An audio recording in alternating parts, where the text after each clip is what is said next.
김용희 선교사의 복음이면 충분합니다.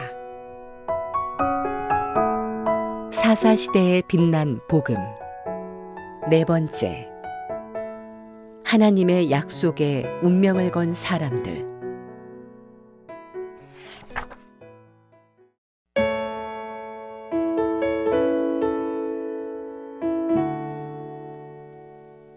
사사시대. 실패한 이스라엘의 역사 속에도 복음은 드러났다.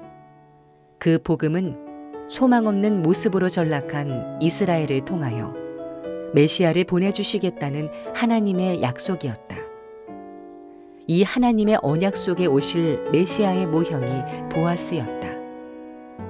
그는 멸망당하기로 작정되었던 여리고 성에서 2명의 이스라엘 정탐꾼을 숨겨주고 구원의 통로가 되었던 기생 라합의 아들이었다. 라합은 오직 믿음으로 얻는 구원을 자신의 존재와 삶으로 생생하게 보여준 여인이었다. 그의 어머니처럼 보아스의 삶도 다 망한 사사시대에 홀로 빛나는 복음 그 자체였다. 그는 주여 주여 하면서도 완벽하게 타락했던 사사시대의 한복판에서 조금도 시들지 않은 보석 같은 신앙을 가졌다. 밤이 아무리 깊어도 새벽은 온다고 했던가. 나만 홀로 남았다며 부르짖던 엘리야의 시대에도 바알에게 무릎 꿇지 않았던 7,000명을 남겨두셨던 것처럼 역사의 주인이신 주님은 반드시 남겨두신 사람들을 통해 언약을 성취하신다. 그것이 교회이다.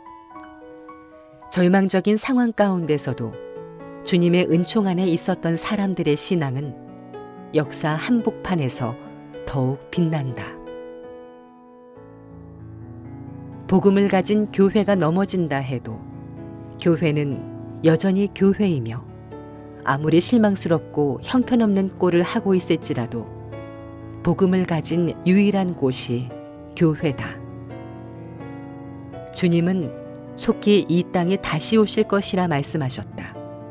그리고 신부된 교회를 향한 불붙는 마음으로 주님은 가장 적합한 시간에 언약을 이루신다. 비록 더딘 것처럼 보이지만 주님은 결코 지체하시지 않고 속히 이루실 것이다. 나오미는 룻의 고엘이 될 보아스에게서 그 언약을 보았다. 그 사람이 오늘 이 일을 성취하기 전에는 쉬지 아니하리라 하니라. 보아스의 모습 속에서 잠잠하지도 쉬지도 머뭇거리지도 않으시는 주님의 모습을 본다. 나오미의 잃어버린 기업을 되찾아주기 전에는 쉬지 않았던 기업 물을 자 보아스처럼 우리 주 예수 그리스도는 죄 가운데 박살나고 황무지처럼 버려진 우리의 고엘이 되시려고 마리아의 자궁 속에 여자의 후손으로 완벽한 인간이 되어 오셨다. 그리고 십자가 구속을 이루기까지 쉬지 않으셨다.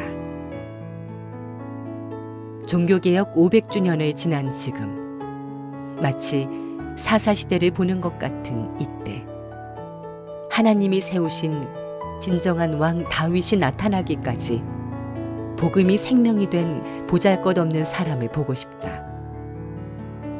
죽음 외에는 주님과 갈라놓을 수 없는 룻과 같은 사람들을 사용하셨던 것처럼 개혁의 횃불을 높이 들고 하나님의 약속에 운명을 건 사람들이 일어나는 것.